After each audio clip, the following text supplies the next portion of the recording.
Bene, allora, oggi siamo qui con la Morbidelli 1200, anzi T1200 VX. 1200, attenzione, non è la cilindrata, cioè è un 1000, anzi 998, 1200 è la sigla, che serve 1002. Quindi è un 1000 bicilindrico a V. Prima cosa importantissima di questa moto, che monta un bicilindrico a V. Nuovo, perché è stato utilizzato da Keyway solo su un'altra moto, e insomma ultimamente si vedono solo dei fronte marcia, dei bicilindrici fronte marcia, e rivedere un V è sempre bello, è una bella sensazione anche da guidarlo, perché lo sapete, il V ha una risposta molto particolare.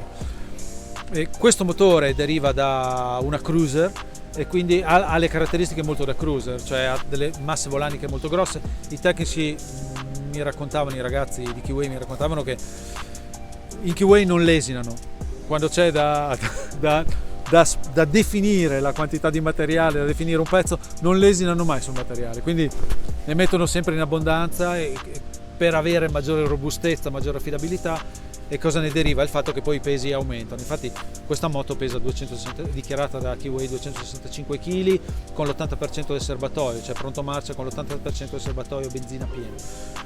È un peso notevole per una 1000 di questo genere. Però questo è. Sì, come vi dicevo, il bicilindrico è derivato da una cruiser, ha 87 cavalli per 89 Nm di coppia.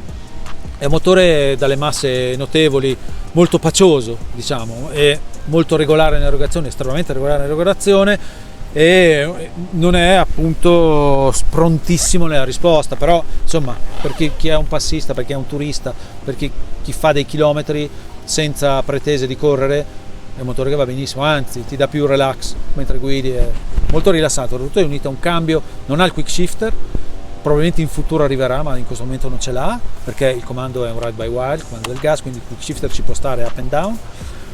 Però dicevo, il cambio comunque è un pochino rumoroso, ma ha dei buoni innesti, è morbido da utilizzare, quindi è come il motore morbido, erogazione morbida, cambio dagli innesti morbidi, è gradevolissimo da guidare a un passo non troppo esagerato. Poi la moto è dunque, diciamo, motore elemento principale. L'estetica della moto è abbastanza accattivante, è fatta bene, riprende alcuni stilemi di altre case, tipo il becco che ti ricorda tanto quello di una multistrada. Bella da vedere, devo dire, non è niente male. Sospensioni sono delle Kayaba, una forsella upside down di 43 mm con 183 mm di corsa anteriore e 170 al posteriore, c'è quindi una corsa abbastanza ridotta. Non è una moto fatta per andare fuori strada, ragazzi, questa, ma è una moto fatta per viaggiare. Le sospensioni però sono state tarate in Italia, sono state rifatte e riviste un paio di volte, e diciamo che non sono niente male. Il posteriore è un po' basso per i miei gusti, secondo me l'hanno fatto per tenere bassa la sella, che è a 820 mm da terra. A me sarebbe piaciuto un po' più alta dietro, per averla un pochino più puntata davanti, perché così è veramente lunga davanti. La sensazione è di avere un anteriore un po' lontano, tipo cruiser, come ho già detto. Posizione in sella è comoda, le pedane sono posizionate leggermente in avanti, ma praticamente sotto al pilota.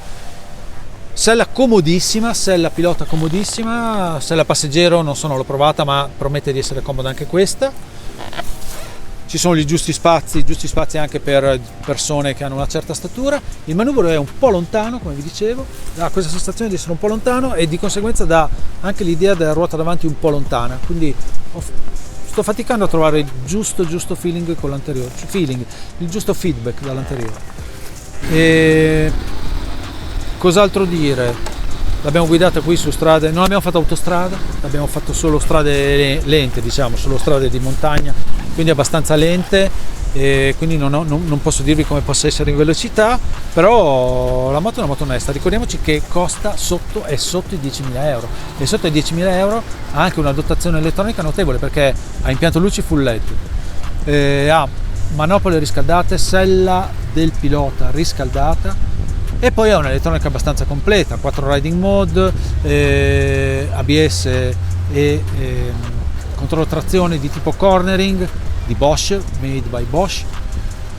hanno una mappa sola, cioè possono essere on-off, però insomma sono efficienti. Efficienti, l'ho provati, non vanno bene, cioè Bosch è abbastanza una garanzia su questo. Quindi una moto molto onesta, in Morbidelli, che ha sede a Bologna, a Budrio, stanno lavorando un bel po' per spostare il centro ricerca e sviluppo, che ora è a Shanghai, per quel che riguarda il marchio Morbidelli, per spostarlo totalmente qui, e quindi le prossime moto verranno sviluppate e affinate a fine produzione qui, verranno prodotte in Cina, ma finalizzate qui, e i kit finali verranno fatti qui sui gusti nostri, quindi questa non è una cosa sbagliata. Vediamo che cosa succederà in futuro, perché è un marchio che mi incuriosisce, devo dire la verità. Vediamo quanto si evolverà, ma sicuramente lo farà, perché le carte in gioco, i numeri ce li hanno tutti per fare un'evoluzione, per fare qualcosa di più di quello per alzare l'asticella rispetto a come sono adesso, e quindi per me è un marchio molto interessante. Oltretutto è vicino a Bologna, io sono di Bologna, quindi mi dà ancora più interesse, e vedremo cosa succederà. Dai, ci vediamo alla prossima prova. Ciao.